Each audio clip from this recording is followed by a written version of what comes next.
ராமேஸ்வரம் நகர் பாஜக சார்பில் ராமேஸ்வரம் நகராட்சியை கண்டித்தும் ராமேஸ்வரம் NSK வீதியில் பாஜக நகர் தலைவர் மாரி தலைமையில் கண்டன பொதுக்கூட்டம் நடைபெற்றது. இதில் திமுக நகர்மன்ற உறுப்பினர் சங்கர் பாஜகவில் இணைந்து கொண்டார். இதில் பாஜக நகர் சார்பில் நகராட்சி நிர்வாகத்தை கண்டித்தும் ராமநாத சுவாமி கோவில் சீர்கேட்டை கண்டித்தும் கண்டன பொதுக்கூட்டம் நடைபெற்றது. இந்த பொதுக்கூட்டத்திற்கு மாவட்ட தலைவர் முரளிதரன், முன்னாள் மாவட்ட தலைவர் தரணி முருகேசன் ஆகிய இருவரும் முன்னிலை வகித்தனர். சிறப்பு பேச்சாளராக பாஜக தேசிய குழு உறுப்பினர் புரட்சி கவிதாசன் கலந்து கொண்டு சிறப்புரையாற்றினார். மாவட்ட செயலாளரான மீரா பாஸ்கரன், ஈஷா, ஜெயந்தி, மீனாம்பாள், மாநில மீனவர் அணி செயலாளர் ராமநாதன், மகளிர் அணி செயற்குழு உறுப்பினர் ஹேமா, நகர் பொது செயலாளர்கள் ரவிக்குமார், கருப்புசாமி, நம்புச்செல்வம், பூபதி, ஆறுமுகலிங்கம் மற்றும் பாஜக மாவட்ட ஒன்றிய நகர நிர்வாகிகள் உறுப்பினர்கள் கலந்து கொண்டனர். நிகழ்ச்சி இறுதியாக பாஜக நகர் பொருளாளர் கணேசன் நன்றி உரையாற்றினார். இதனைத் தொடர்ந்து ராமேஸ்வரம் நகர்மன்ற திமுக உறுப்பினர் சங்கர் ராமேஸ்வரம் NSK வீதியில் நடைபெற்ற பாஜக பொதுக்கூட்டத்தில் தன்னை இணைத்துக் கொண்டார். திரு சிவகுமார் அவர்களே, திரு காளீஸ்வரன் அவர்களே, திரு குலசேகரன் அவர்களே, எம் கருப்பியா அவர்களே, மாவட்ட துணைத் தலைவர் பவர் நாயந்திரன் அவர்களே, திலீப் குமார் அவர்களே, ராமசாமி ஐயா அவர்களே, திருமதி ஏ நாகலட்சுமி அவர்களே, திருமதி முருகவல்லி, திருமதி மாரின் சகோதரி அவர்களே, திரு பொயில் பாலாஜி அவர்களே, திரு நம்பு ராஜேஸ்வரன் தம்பி அவர்களே, திரு சண்முக கார்த்திராஜா அவர்களே, கோபாலகிருஷ்ணன் அண்ணன் அவர்களே, திரு வி பால்பாண்டி அண்ணன் அவர்களே, திரு ஆர் முத்துக்குமாரன் அவர்களே, முடிவில் திரு நன்றி உரை ஸ்ரீதர் காதர் பாஜா என்ற முத்துராமலிங்கம் அவர்களும் வரல. உங்களுக்கு தெரியும், இந்த நகர் சேர்மன் நாசர்கான் அவர்களும் வரல. நாசர்கான் அண்ணன் வந்தாலும் என்ன செய்வாரு அப்படின்னா, அப்படியே மெயின் ரோட்லயே போவாரு. மெயின் ரோட்லயே போயிட்டு அப்படியே ஒரு பணியை நீங்க நம்மளாம் சொன்னா வர மாட்டாங்க. நீங்க மறியல் பண்ணுங்க. மறியல் பண்ணாங்க அவங்க தானால வருவாங்கன்னு சொன்ன உடனே மாந்தோப்புல உள்ள நமது மக்கள் போராட்டம் நடத்துறாங்க. உடனே அவர் நாசர்கான் அவர் என்ன செஞ்சாரு, உடனே 2 வண்டியோட வந்துட்டாரு. 2 வண்டியோட வந்து என்ன செய்யாரு, தோண்டி விட்டு அப்படியே போயிட்டாரு. ஆனா நகர் பாஜக என்ன செஞ்சுச்சு, ஒவ்வொரு நாளும் அந்த மலையில முன்னாள் மாவட்ட தலைவர் தரணி முருகேசன் அவர்களும், முன்னாள் இப்ப உள்ள மாவட்ட பொதுச்செயலாளர்கள் ஜிவிகுமார் அண்ணன் அவர்களும், சண்முகன் அவர்கள்லாம் வந்து நம்ம நகர் பாரதிய ஜனதா காவி சொந்தங்கள் அனைவரும் எல்லா இடத்துக்குமே போயிருந்தோம். போய் சாப்பாடு எங்களது மாவட்ட தலைவர் அவருக்கு தான் நாங்க ரொம்ப உள்ள ஏற்பாடு. எங்கள் மாவட்ட தலைவர் எனது உயிரினும் மேல மாவட்ட தலைவர் அவர் என்ன செய்யறாரு, அமெரிக்காவில் போயிருந்தாரு. அங்கிருந்து சிறப்பா பண்ணி கொடுத்தாரு. அதே மாதிரி நாங்களும் ராமேஸ்வரத்துல நகர் பாஜக அனைவரும் சிறப்பாக செஞ்சு முடிச்சோம். எண்ணற்ற நிறைய குறைகளை சொல்லலாம். அதுக்கு நம்ம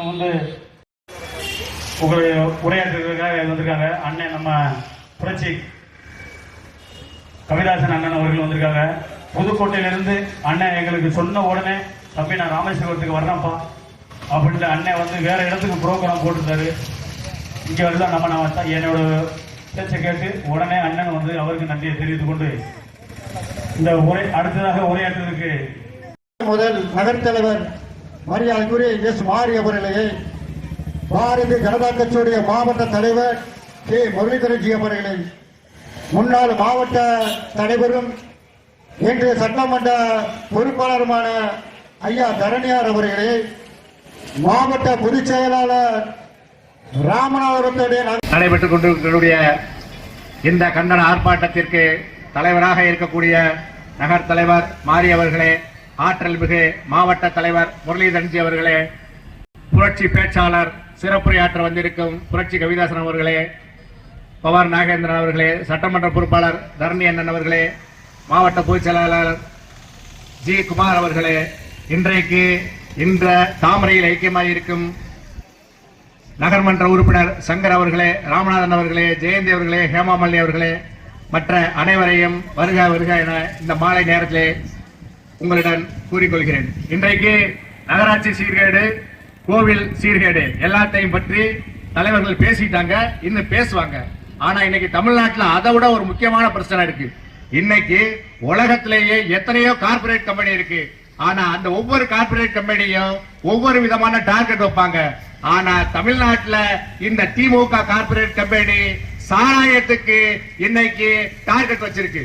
ஒவ்வொரு வருஷமும் இந்த வருஷம் மட்டும் கிட்டத்தட்ட 50,000 கோடி சாராயத்தை விற்கணும்னு இந்த திராவிட முன்னேற்ற கழக தீய சக்தி இன்னைக்கு எல்லாத்தையும் சொன்னதுனாலதான் தமிழ்நாடு முழுவதுமே இன்னைக்கு சாராயம் ஆறா ஓடுது. ராமேஸ்வரத்துல ஒவ்வொரு தெருலையும் விளக்கு இருக்கோ இல்லையோ, ஒவ்வொரு தெருலையும் சாராய வியாபாரி இருக்கான். இன்னைக்கு ஒரு காலத்துல ராமநாதபுரம் மாவட்டம் புண்ணிய பூமி 1705 கிழவன் சேதுபதி காலத்துல இருந்து புண்ணிய பூமி ஆன்மீக பூமி என்று சொன்ன இந்த ராமநாதபுரம் இன்னைக்கு என்ன பேர் தெரியுமா? போதை பொருள்கள் கடத்தலின் தலைநகரம்னு இன்னைக்கு தமிழ்நாடு முழுவதும் ஒரு பேரை எடுத்திருக்கு. நீங்க எல்லாம் யோசிச்சு பாருங்க, தமிழ்நாட்டுல எந்த இடத்துல போதை பொருள் பிடிச்சாலும் சரி, அந்த பேப்பர்ல பாருங்க, காட்சி ஊடகத்துல பாருங்க, அச்சு ஊடகத்துல பாருங்க, 2 வாசகம் திரும்ப திரும்ப வரும். ஒன்னு, ராமநாதபுரத்திற்கு கடத்தவிருந்த போதை பொருள், அப்படி இல்லாவிட்டால் ராமநாதபுரத்தில் இருந்து கடத்தப்பட்ட போதை பொருள்.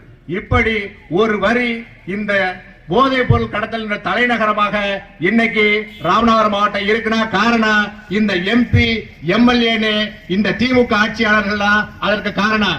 போதை பொருள்னால இன்னைக்கு இளைஞர்கள் எல்லாமே சீரழிஞ்சுக்கிட்டாங்க. சமீபத்தில் கூட தமிழ்நாட்டையே உலுக்கிய நம்ம மாணவியோட ஒரு கொலையை பத்தி நீங்க எல்லாம் கேள்விப்பட்டிருக்கீங்க. அதுக்கெல்லாம் முக்கியமா காரணம் என்ன? இந்த போதை பொருள் தான். அந்த பகுதி மக்கள்லாம் நாங்க மாவட்ட தலைவர் மற்ற கட்சிக்காரர் எல்லாரும் போனோம். அந்த தாய்மாரெல்லாம் அப்படி அழுகுறாங்க. காலையில டீக்கு பதில சாராயம் தான் இந்த ஏரியால எல்லாரும் குடிச்சுக்கிட்டு இருக்காங்க அப்படின்னு ஒவ்வொரு மகளிர் கண்ணீர் விடுறாங்க. இந்த 50,000 கோடிங்கிறது எது? பச்சை குழந்தை பால் குடிக்க போதுமே அந்த காசு, பள்ளி மாணவர்களை படிக்க வைக்கணுமே அந்த காசு. இப்படி தாய்மார்களுடைய தாலியை அறுத்து இந்த ஆட்சி நடந்துகிட்டு இருக்கு. இன்னும் இந்த ஆட்சி மேலும் நீடிச்சுன்னா, ஏற்கனவே நீங்களா ஒரு ரஜினிகாந்த் ஒரு வார்த்தை சொல்லி இருப்பாரு, இந்த நாட்டை ஆண்டவனாலேயே காப்பாற்ற முடியும் சொல்லி இருப்பாரு. ஆனா இதே நிலையில தொடர்ந்தா அந்த ஆண்டவனையே அந்த ஆண்டவனால காப்பாற்ற முடியாதுன்னு கூறிக்கொண்டு விடைபெறுகிறேன். நன்றி, வணக்கம். மாதா கி, பாரத் மாதா கி. எழுச்சிமிகு ராமேஸ்வரம் நகர் பாரதிய ஜனதா கட்சியின் சார்பாக நடைபெறக்கூடிய நகராட்சி மற்றும் ராமநாத சுவாமி கோயில் நிர்வாக சீர்கேட்டை கண்டித்து நடைபெறும் இந்த கண்டன பொதுக்கூட்டத்திற்கு தலைமை பொறுப்பேற்றிருக்கக்கூடிய என் அன்பு சகோதரன் மாரி அவர்களே, முன்னிலை வைக்கக்கூடிய என் அன்பு சகோதரர் முரளிஜி அவர்களே, குப்புராமிஜி அவர்களே, சண்முகநாதன்ஜி அவர்களே, குமார்ஜி அவர்களே, தமிழ்ச்செல்வி ராமசாமிஜி அவர்களே, பரமேஸ்வரன்ஜி அவர்களே, தரணி முருகேசனன்ஜி அவர்களே, தம்பி பவர் நாகேந்திரன் அவர்களே, தம்பி மீரா பாஸ்கரன் அவர்களே, சகோதரி மீனாம்பாள் அவர்களே, சகோதரி ஈசா ஜெயந்தி அவர்களே, சகோதரர் ராமநாதன் அவர்களே மற்றும் அனைவரது பெயரை உச்சரிக்க ஆவல் அதிகமாக இருந்தாலும் காலத்தின் அருமை கருதி உங்களது அனைவரது பெயரையும் உச்சரித்ததாக நினைத்துக் கொண்டு உங்கள் மத்தியிலே ஒரு சில கருத்துக்களை மட்டும் பதிவு செய்து விடைபெறலாம் என்று நினைக்கின்றேன். பொதுவாக ஜோசியத்துல நம்பிக்கை உள்ள எல்லாருக்கும் சனி 7.5 சனின்னு சொல்லுவாங்க, 7.5 சனின்னு சொல்லுவாங்க. எனக்கு அது ஒரு 20 வருஷமா பிடிச்சிருந்துச்சு. இப்பதான் சொந்த வீட்டுக்கு வந்ததா உணர்றேன். என்ன நிறைய பேர் சங்கரிச்சின்னு தான் கூப்பிடுவாங்க. நான் பாரதிய ஜனதா கட்சியில என்னோட முதல் அரசியல் பயணம் வந்து பாரதிய ஜனதா கட்சியில என்னை எல்லாரும் பிஜேபி சங்கர்லாம் கூப்பிடுவாங்க. நான் நகர் இளைஞரணியா இருந்திருக்கேன், நகர் தலைவராக இருந்திருக்கேன். ஒரு எழுச்சிமிகு பிஜேபி அப்ப கட்டி அமைச்சோம். ஒரு சில சின்ன வருத்தங்கள்னால நான் வேற அரசியல் கட்சியில பயணிக்க வேண்டிய சூழ்நிலை ஏற்பட்டது. அதுவும் ஒரு நல்லதுக்கு தான். என்ன காரணம் கேட்டா, ரொம்ப நேர்மையா இருந்தா நேர்மையாவே வாழ முடியாது. சில சமயத்துல சாணக்கியத்தனமா வேணும், சில அரசியல் சூழ்ச்சிகளை செய்ய தெரியணும். வெறும் நேர்மையான தேர்தலை சந்திச்சு மட்டும் நம்ம வெற்றி பெற முடியாது. அதுக்கு அஜித் தோவல் எப்படி பாகிஸ்தானுக்கு போயிட்டு வந்தாரோ அந்த மாதிரி நான் திமுக போயிட்டு வந்திருக்கேன்னு நினைச்சுக்கோங்க. வேற மாற்று சிந்தனை இல்ல. நான் திராவிட முன்னேற்ற கழகத்துல பயணிக்கும் போது என் நெத்தியில குங்குமம் இல்லாம இருந்ததில்லை. அப்ப கலைஞர் ஆதிசங்கர்னு ஒரு திமுக பிரமுகர் நெத்தியில குங்குமம் வச்சதுக்கு, தம்பி உன் நெத்தியில் குங்குமம் ரத்த வலி, இது குங்குமம் இல்ல ரத்த வலி இதுன்னு சொல்லும் போது நான் தைரியமா எல்லா கூட்டத்துக்கும் குங்குமம் வச்சுட்டு போவேன். என்னோட அரசியல் பயணத்துல இந்து எழுச்சியை வந்து எந்த இடத்துலயும் நான் விட்டு கொடுத்ததில்லை. எப்பவுமே இந்து மக்களுக்கு ஒரு பிரச்சனை என்னோட குரல் திமுகக்குள்ளேயே ஓங்கி ஒழிக்கும். அதனால என்னை வந்து திமுக சங்கினே சொல்லுவாங்க. அதை பத்தி பெருமை தான். சங்கின்றது வந்து ஆஞ்சநேயரோட இன்னொரு அவதாரம். நம்மளாம் ஆஞ்சநேயர் மாதிரி நம்ம பலம் என்ன நமக்கு இன்னொருத்தர் சொன்னா தெரியும். உங்களுக்கு இப்ப நகராட்சி நிர்வாக சீர்கேடுன்னு சொல்லி இந்த தலைப்புல எனக்கு முரண்பாடு இருக்கு. என்ன காரணம் கேட்டா, ஒரு நிர்வாகம் இருந்தா தான் அதுல சீர்கேடு இருக்கு. இங்க நிர்வாகமே இல்லைங்க. ஒரு விமர்சனத்தை தாங்க முடியாத நகர்மன்ற தலைவர் அவரை விமர்சிச்சா உடனே ஒரு அடிப்படையில் கிளம்பிடுவாங்க, நீங்க எப்படி விமர்சிக்கலாம் சொல்லி. இதுல ஜெயா டிவில இருந்து இந்த ஜேடிவில இருந்து நியூஸ் ஜேல இருந்து ஒரு நியூஸ் போடுறாங்க, இந்த ஜவுளி கடையில தண்ணி உள்ள வந்துருச்சுன்னு சொல்லி. அந்த தண்ணி அள்ளி ஊத்துறாரு. வந்தவொடனே காலையில பார்த்தா நகர்மன்ற தலைவர் நின்று அந்த சாக்கடையை பூரா உடைச்சு அன்றன்றாடு புழைக்கிறவங்க சிறு வியாபாரிய வடக்கு மாவு பிணைஞ்சு வச்சிருக்காங்க, புரோட்டா கடைக்கு மாவு பிணைஞ்சு வச்சிருக்காங்க, கடன் நடத்துறவங்க அன்றன்றாடு காலையில எந்த கேள்வி கேட்பாடும் உள்ள சாக்கடை முடிய பூரா உடைச்சு போட்டாச்சு. அவ்வளவு பேர் வருத்தப்படுறாங்க. முழுக்க முழுக்க கமிஷன் கரப்ஷன்ல ராமேஸ்வரம் நகராட்சி நடந்துகிட்டு இருக்கு. வேற எந்த விதமான ஒரு நிரந்தர செயல் திட்டமோ ஒரு தொலைநோக்கு பார்வையோ அதுல இல்ல. இன்னைக்கு நகராட்சியில துப்புரவு பணியாளர்கள், சென்னையில நடக்கிற துப்புரவு பணியாளர்களோட அந்த விஷயம் எல்லாமே உங்களுக்கு தெரியும். இங்க ராமேஸ்வரத்துல எக்ஸர்நெட்னு ஒரு நிறுவனம் வந்து துப்புரவு பணியாளர்கள் கான்ட்ராக்ட் எடுத்துக்கிட்டு இருக்கு. முதலாளித்துவத்துக்கு எதிராக பேசக்கூடிய கம்யூனிஸ்டுகள் என்றைக்காவது நீ தனியாருக்கு குப்பையை கான்ட்ராக்ட் எடுக்கிறத நீ கொடுத்த தப்புன்னு தமிழக அரசை எடுத்து கேட்க திராணி இருக்கா? எதை எடுத்தாலும் சரி இவங்களுக்கு இந்த பாஜக போவியா பிடிச்சிருக்கு. அவங்களுக்கு சரியா காலையில வெளியே போனாலும் பாஜக தான் காரணம். எதை எடுத்தாலும் மத்திய அரசை எதிர்க்கணும், ஒன்றிய அரசுன்னு சொல்லணும். சில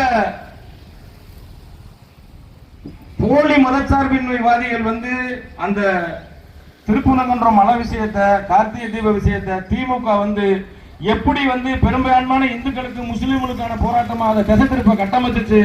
அதுல இந்துக்கள் ரொம்ப பெருமையா இருந்து முஸ்லீம்களோட மனசுல இடம் பிடிச்சிருக்காங்க. 1000 பேரை திரட்டிட்டு போய் மேல போய் தீபத்துள்ள தீபம் ஏற்ற முடியும்.